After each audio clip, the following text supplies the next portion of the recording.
Hello, hi, welcome once again to M5's English language learning program, Let's Speak English. I'm Gav Duncan and I'm here on your TV to help you learn English. Now, are you sitting comfortably? Yes? Good. And are you ready for today's lesson? Yes? Good. Okay. Well, let's learn English together. And hello there, people. Welcome back to the Let's Speak English studio. How are you all today? Is everything fine? Is everything great? Is everyone ready? Good. Then let's get stuck in to today's lesson. Now, what have we been looking at this week? Who can remember? That's right. This week, we cast our eyes back a little bit and had another look at how we express the idea of strong obligation in English using have to. Now, once again, we looked at the golden rule. We use have to with other people, not must. We have to be careful when we use must. It's very easy to offend people when we use must. So, well, the simplest way to avoid trouble is to use must when we're talking about ourselves. I must phone my mum tomorrow. It's her birthday. But when we're talking to other people, I think we should use have to. You have to go to bed now. Tomorrow's a school day. Right, now, what else did we look at this week? Well, when we looked at have to, we also checked that we all remember how we make the different forms. Must is easy. Must never changes. It doesn't matter what the subject is. I, you, Loretta, they. It makes no difference to must. Must doesn't change. Must isn't like a verb in the present simple tense. We don't have to worry about adding an S to the end of must in the third person singular, for example. But there are restrictions with must.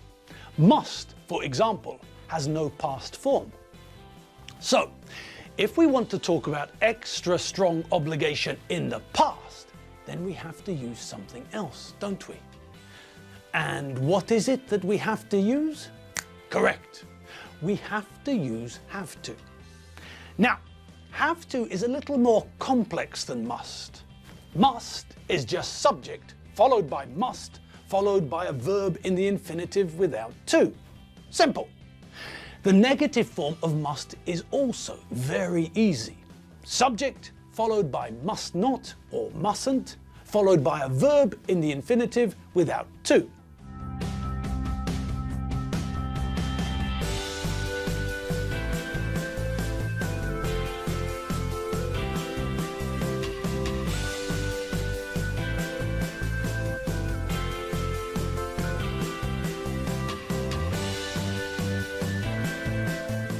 Okay, so that's must. Simple, isn't it? Yes. Okay, so have to is slightly more complex, isn't it? Yes. With have to, what's the one big difference between using have to and must? Can anyone remember? Yes, with have to, we have to. Hey! have to. Sorry. With have to, we have to conjugate, don't we? Okay, so that means that when we use have to, we have to, hey, have to, sorry. That means we have to conjugate a little bit because we only have to conjugate have to when we're using it in the present, don't we? And what do we all remember about conjugating the verb to have in the present simple? That's right, extra biscuits for you all. The verb to have is irregular, isn't it? Yes, the verb to have is irregular, and there are two forms, which is simple, really. Okay, great.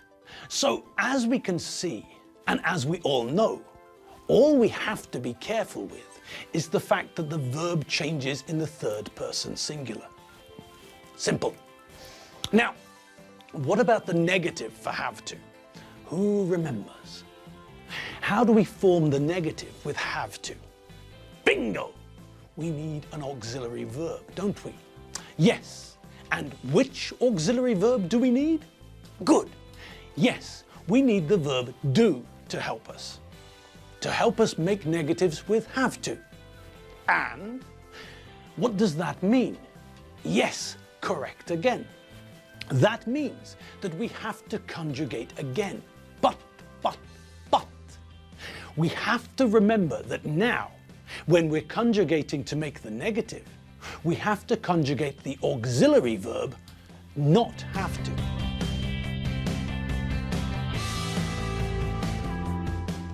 Okay, so we have to conjugate fine, but we have to remember to conjugate the right verb. With the negative form of have to, we conjugate the auxiliary verb and we leave have to alone. Okay, well, seeing as we're talking about using the auxiliary verb with have to, that leads us to the question form. Because, yes, as you all remember, we need the auxiliary verb do to make the question form using have to.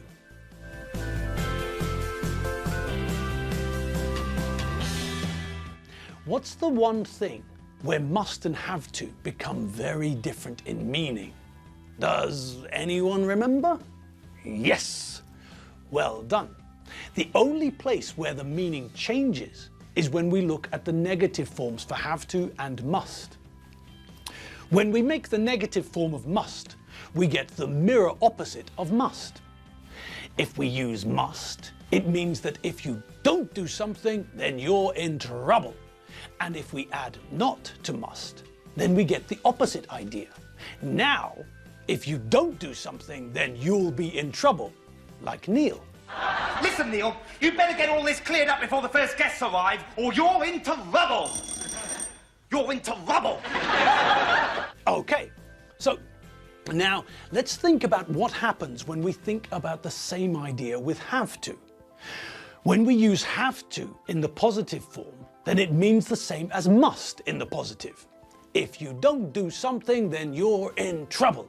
But, and here's where things go a bit bananas. When we add not to the equation and make the negative version of have to, we don't get the mirror image. We get a different animal altogether. When we add not to have to, we get don't or doesn't have to. And the interesting thing is that now it means that there is no obligation. The obligation has been removed. Now, if we don't do something, nothing happens. No one cares, and no one will be in trouble. Okay, so it's time for us to practice. Complete the following sentences. On your marks, Richie. Set. Go, go, go, baby. All right, I'll give it a go. On your marks, Richie, set, go, go, go, baby!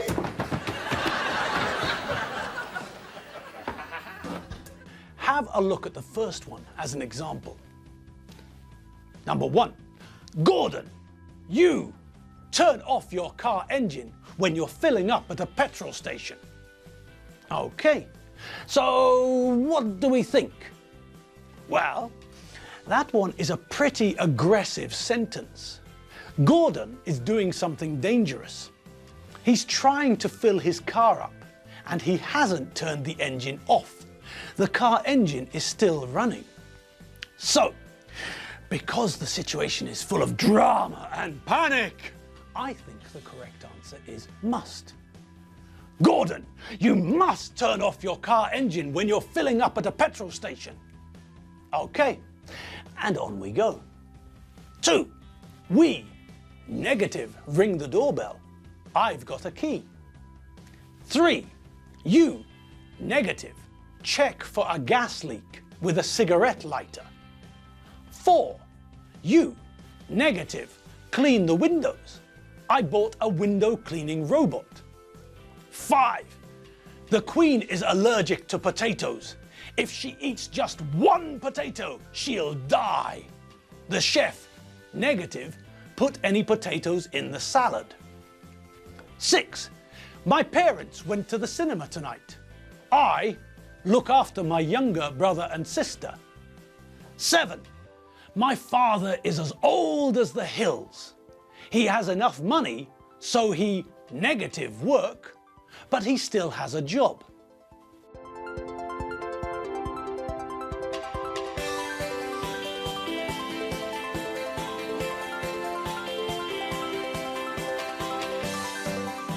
Okay, let's check those together and see if we all agree on the answers, shall we?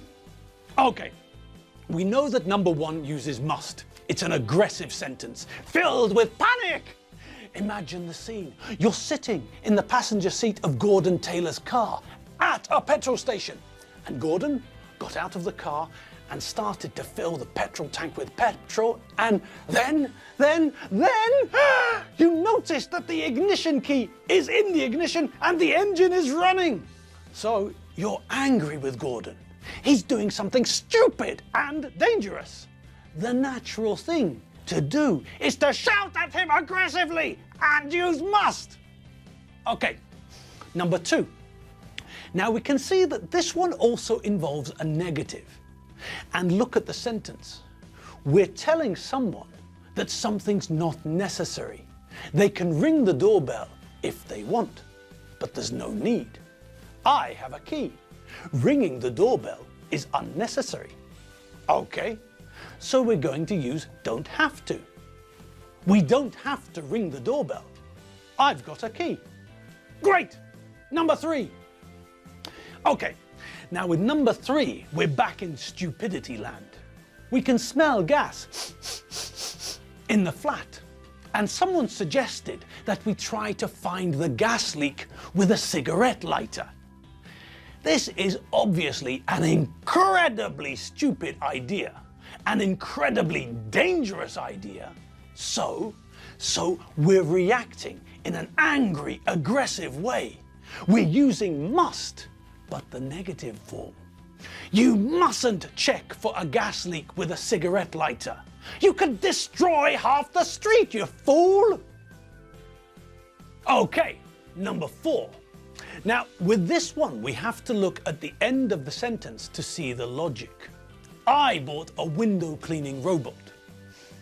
The robot's name is probably Arthur. That sounds like a robot's name, no? Doesn't it? Anyway, the logic of the sentence is this. Now we've got a robot to clean the windows. So, you can let the robot clean the windows. If you love cleaning windows, then okay, clean the windows. But now that we have a robot called Arthur who cleans windows, it's not necessary for you to clean the windows. So, you don't have to. You don't have to clean the windows. I bought a window cleaning robot. Okay, and on we go to number 5. Ah, the Queen. I didn't know that she was allergic to potatoes. Okay, so it's a dramatic situation. It's full of tension.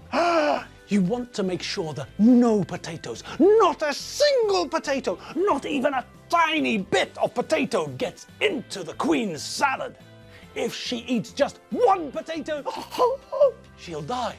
That's right, we're using must. The Queen is allergic to potatoes. If she eats just one potato, she'll die. The chef mustn't put any potatoes in the salad. Okay, and what about number 6? Well, it's obligation, but it's not aggressive. My parents went to the cinema, and I was told to stay at home and babysit. It's have to. My parents went to the cinema tonight. I have to stay and look after my younger brother and sister. And now, the final sentence. The ultimate question. Number 7. Well, my father is old enough to retire, and he's got enough money. So he's not required to work, and he doesn't need the money. There is no obligation for him to work. It's his choice. It's the negative of have to. My father is as old as the hills. He has enough money, so he doesn't have to work, but he still has a job. Brilliant! Okay, that's all we've got time for today. So I'll see you all next time. Have a great weekend, enjoy yourselves, and we'll meet again on Monday. Same time, same place. See you later. Bye.